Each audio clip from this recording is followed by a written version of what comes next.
Alright, 26 minutes on top of the hour, 1 p.m. Welcome to Swechotv 1 p.m. News Bulletins. My name is CHACHA Tobias. I'll be your host this afternoon. Thank you so much for choosing and making Swechotv to be your favorite source of news. And this afternoon, we have quite a lot of lineup for you, including the just concluded campaigns in Ole Kalau by-elections expected to take place on Thursday this week. Now, to begin with this afternoon, East Africa Legislative Assembly member Kanini Kega now claims his life is in danger, speaking at a hideout in Nyandarua County after the final campaigns in Ole Kalau. The visibly shaken Kanini Kega claimed that some people believed to be police officers accosted him and sprayed his car with bullets while heading to Nyahururu, and the incidents come just 24 hours after the shooting of Muranga Governor Kangata's driver during a Linda Mwananchi tour in the area. In a 2-minute video shared by the legislature, Kanini Kega said the officers in 3 vehicles were brandishing guns at him, forcing his vehicle to veer off from the road.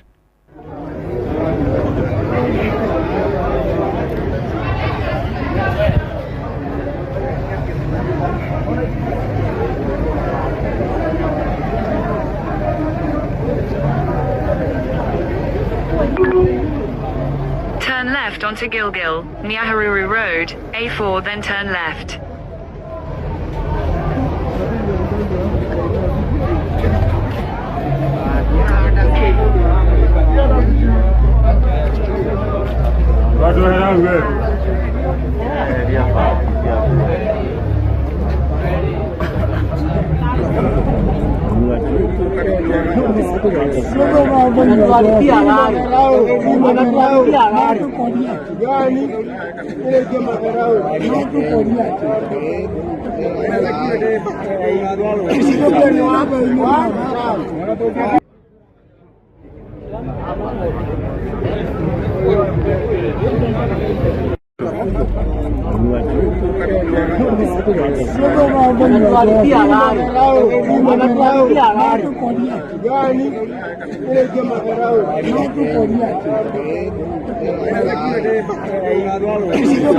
We have found the butt of a gun.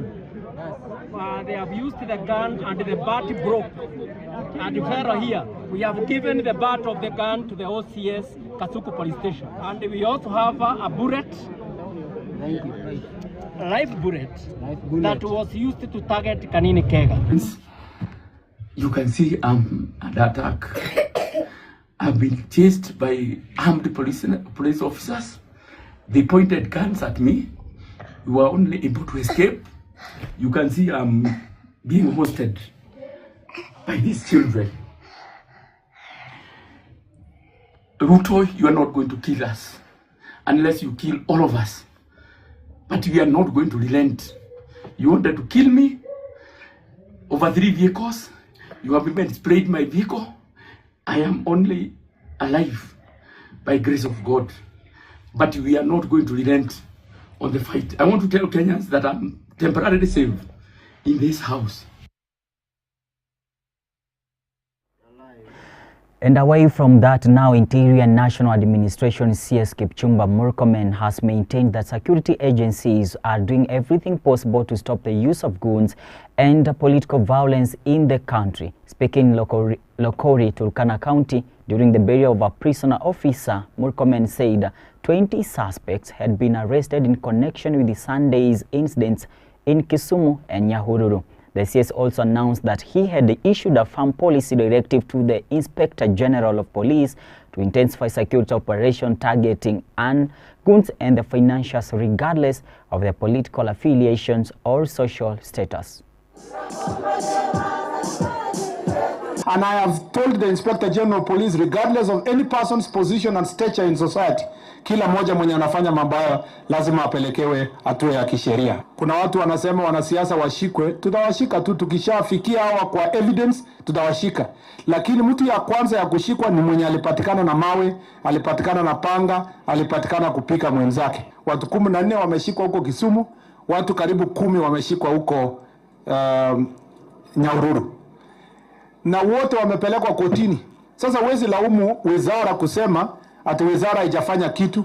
Sasa kotini ipambane na wale tumewashika na waweke ndani hata miaka 20, ndio wale wako nje wapate funzo kwamba huwezi tumia vibaya vijana ama huwezi tumika vibaya kuleta vita. Still on the issues of gun, 2 people have now been confirmed dead following Sunday's violent clash between rival groups of youth outside SCK St. Stephen's Church in Kisumu. One grieving family recounted how their relative was reportedly hired for private security assignment only to be fatally stabbed during the confrontation.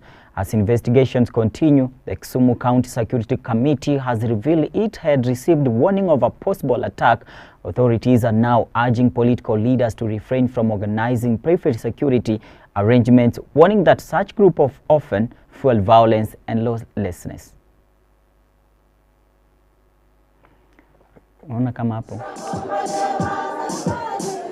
And I have told the Inspector General of Police, regardless of any person's position and stature in society, kila moja mwenye anafanya mabaya lazima apelekewe hatua ya kisheria. Kuna watu wanasema wanasiasa washikwe, tutawashika tu, tukishafikia hawa kwa evidence tutawashika. Lakini mtu ya kwanza ya kushikwa ni mwenye alipatikana na mawe, alipatikana na panga, alipatikana kupika mwenzake. Watu 14 wameshikwa huko Kisumu, watu karibu 10 wameshikwa huko Nyahururu. Na wote wamepelekwa kotini. Sasa huwezi laumu wizara kusema ati wizara haijafanya kitu. Sasa kotini ipambane na wale tumewashika na waweke ndani hata miaka 20, ndio wale wako nje. Akakuja akasema, Joseph, kana Mungu. Anamwambia mimi, mama iko mgonjwa, lakini sitaki kwenda kumwambia disono diwor na kisakofa.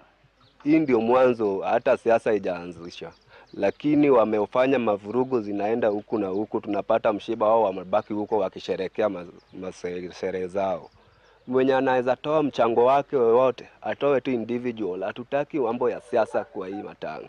Were it not for that intelligence, we would have known, because there was no prior communication as to the activities would take place in the church. We thought it was just a normal church service, but it turned out to be like a fundraising, and the other parties also brought in some people to protect them. When a government watches a pattern repeat itself and still fails to deploy the security it commands to prevent the next attack, that is a deliberate abdication of duty, and Kenyans deserve to call it exactly what it is. Political competition must never become a license to sponsor violence or recruit young people into criminal networks.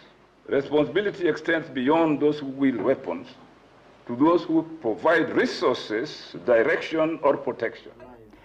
And that news brings us to a first commercial break here at Swechotv 1 PM News Bulletins. Don't go too far. I'll be back with more news in detail. Stay tuned.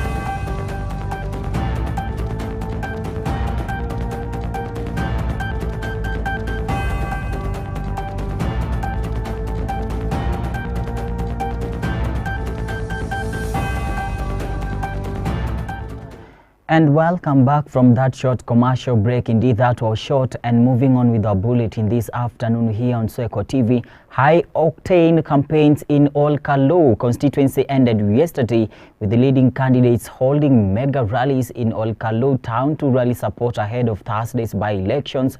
Interior National Administration Cabinet Secretary Kipchumba Murkomen has assured residents of enhanced security before, during and after the poll. Our people have eaten all the goodies that you have given them. But at the end of the day, they have told you their resolve is one term. And their member of parliament is none other than Sammy Douglas Kamau Wawere. We only leave the police station once the last vote has been counted. Because we cannot trust you, and we cannot trust the police.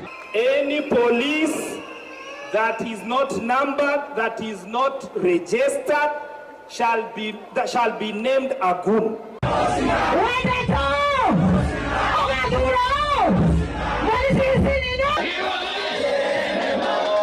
Mkutano leo nikaamua tutakutana hapa ili wakati tunaongea maneno ya hospitali, tunaongea maneno ya kitu ambacho tunaona kwa macho.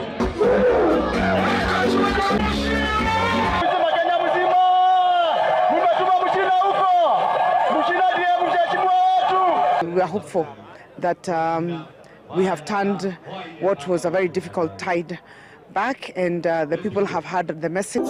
Hata kama kwa police station nahitaji askari 100 tutaweka pale, kwa sababu tunajua kuna watu wanataka kuleta vuruku, ndio wa blame police na ku blame serikali. And on to our last story this afternoon is Directorate of Criminal Investigations are in hot pursuit of 5 Kenyan Medical Training College students accused of murdering a fellow student, Anna Dhiambo. Witnesses say the killing was triggered by claims that one of the suspects had stolen the deceased a pair of trousers before the dispute escalated into deadly violence. A post-mortem examination has revealed that Anne sustained severe head injuries, caused a blunt object, and also suffered brain swelling associated with oxygen.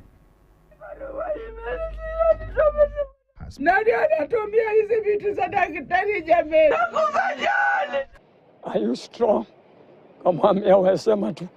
Nikaanza kusikia akiimba Luandana, Yesu Luandana. Luandana, Yesu Luandana. Nikasikia mwili kaisha nguvu. Kamwambia niambie tu. Aniambia nimepigiwa simu. Amepatikana kwa hostel kama amekufa. Anajaribu kusema alienda masomo kurudi saa 4 ya usiku akapata ameanguka kwa mlango na mlango ni ngumu hawezi fungua. Ndipo akagusa mwili ya akimuita akapata ni baridi. Wote inatoa kwamba mtoto wetu alipigwa, akanyongwa, akaumwa hadi akakufa. Ndiye akawachwa kwa hostel akilala hapo maiti. Asubuhi tulienda mochari. Kufika kwa mochari hakika niliona my only daughter. And the previous week Anna alikuwa nyumbani. Kumbe alikuja tu kunipatia bye bye. All right, such a sad story indeed, and may Anne Dhiambo's soul rest in peace. Our heartfelt condolences to the family. May them find comfort during this trying moment. And that news brings us to the end of our broadcast this afternoon. I have been your host, CHACHA TOBIAS. For those news in details, make sure that you visit all our social media platforms on Facebook, on TikTok, on Instagram, and on YouTube as Swechotv. Make sure that you hit that subscription button on YouTube if you have not yet, so that every time we upload a new video, you become the first one to be notified. To that end, I wish you a lovely day. Good afternoon.